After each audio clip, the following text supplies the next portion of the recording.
Hello everyone. आज की इस वीडियो में हम जावा स्टैटिक कीवर्ड के बारे में जानेंगे। स्टैटिक कीवर्ड का क्या यूज़ है, कहाँ करते हैं और यूज़ करने के बाद हमें इसमें क्या आउटपुट दिखता है, इसको देखेंगे। तो चलिए शुरू करते हैं। सो यहाँ पे एक प्रोग्राम है जहाँ पे हमने instance variable, instance constructor, instance method और इनर क्लास, जो हम जानते हैं क्लास के अंदर क्या क्या चीज़ें हो सकती हैं। तो वो 5 चीज़ें, जो कि वेरिएबल होता है, एक ब्लॉक होता है, constructor, method and an inner class. तो ये 5 चीज़ें एक क्लास के अंदर हो सकती हैं, बट यहाँ पे हमने कहीं भी स्टैटिक कीवर्ड का यूज़ नहीं किया है।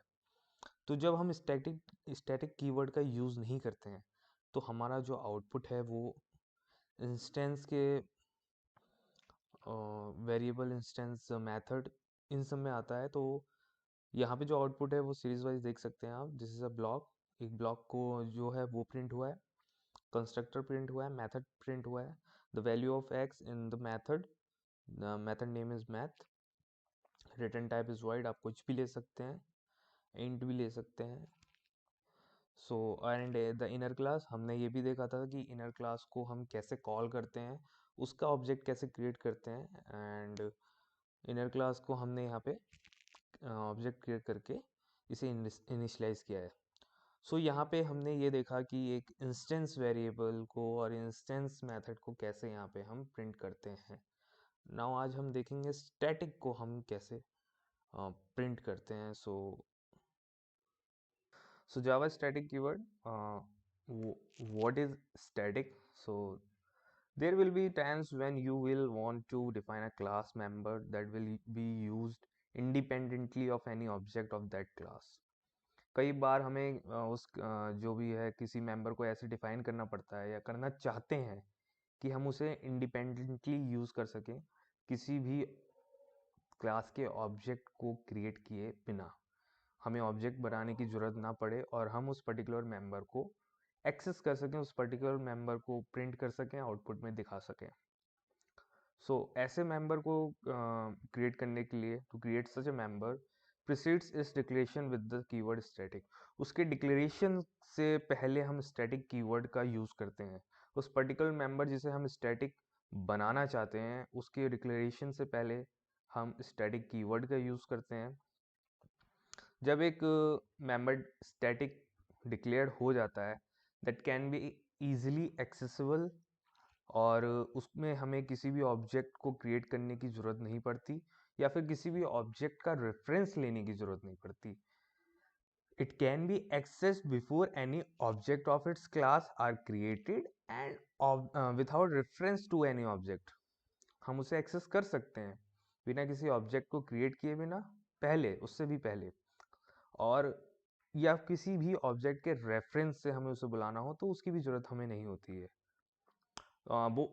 Most common example of static member is main.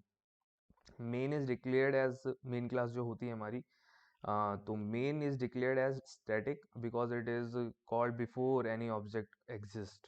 क्योंकि हमें उसे किसी भी ऑब्जेक्ट को क्रिएट करने से पहले उसे कॉल करना होता है, तो वो स्टैटिक वहाँ पे हम डिक्लेयर करते हैं मेन क्लास को।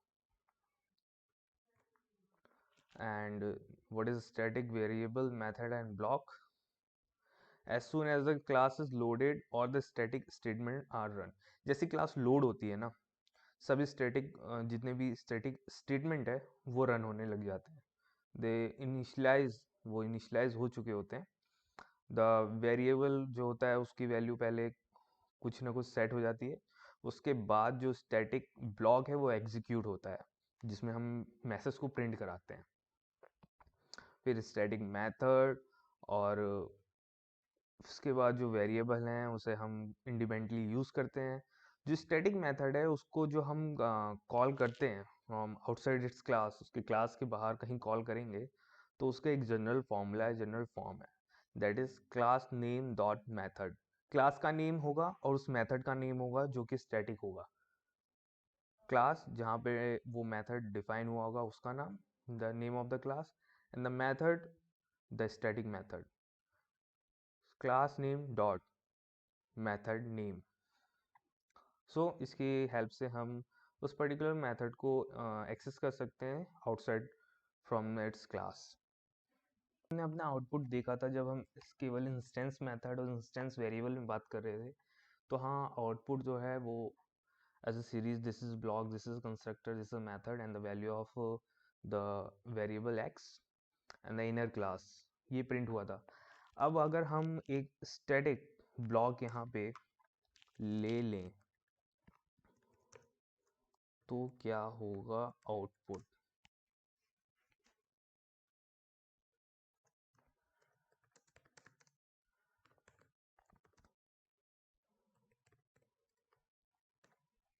लेट प्रिंट दिस और देखते हैं सबसे पहले क्या प्रिंट होता है। सी स्टैटिक ब्लॉक सबसे पहले प्रिंट हुआ। इनफैक्ट मैं अगर सीरीज वाइज देखूं तो मैंने उसे मेथड के बाद लिखा था यहाँ पे। सो स्टैटिक ब्लॉक जैसा हमने देखा भी था, जो कोई भी स्टैटिक वेरिएबल में अगर उसकी वैल्यू सेट हो जाती है तो उसके बाद वो स्टैटिक ब्लॉक को ही प्रिंट करता है जिसमें कोई मैसेज होता है। सो दैट यहाँ पे हमने इसे प्रूव भी कर लिया, स्टैटिक ब्लॉक ही सबसे पहले प्रिंट हुआ है। नाउ सी अगर हम स्टैटिक मेथड बनाएं तो कैसे प्रिंट होगा।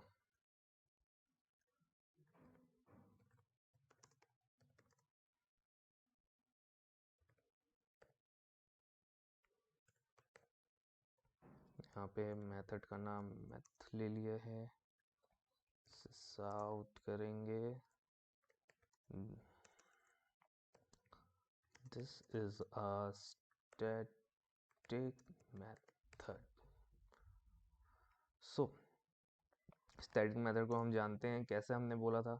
So class name in which this the static method is declared plus the name of the method. देखिए ऊपर हमें यहाँ पे इसने बता भी दिया कि आप इसको यही लिखना चाह रहे हो, तो चलो ठीक है। Now if will run this output will, this is static method. So static method यहाँ पे प्रिंट हो गया। हमने जो है class name dot static method name जो हमारा जनरल फॉर्म है उसको प्रिंट करने का, उसे यूज़ किया and the static method is printed. तो हमने यहाँ पे देखा अगर हम इसे कॉल ना करें तो ये जो है हमारे स्टैटिक मेथड को प्रिंट नहीं करेगा। देख सकते हैं स्टैटिक ब्लॉक तो प्रिंट हुआ, बाकी सब प्रिंट होगा, इंस्टेंस का सेंस मेथड प्रिंट होगा, इनर क्लास भी प्रिंट होगी, बट स्टैटिक मेथड प्रिंट नहीं होगा अनटिल अनलेस हम उसे कॉल ना करें जो हमारा जनरल फॉर्मूला है उसकी हेल्प से।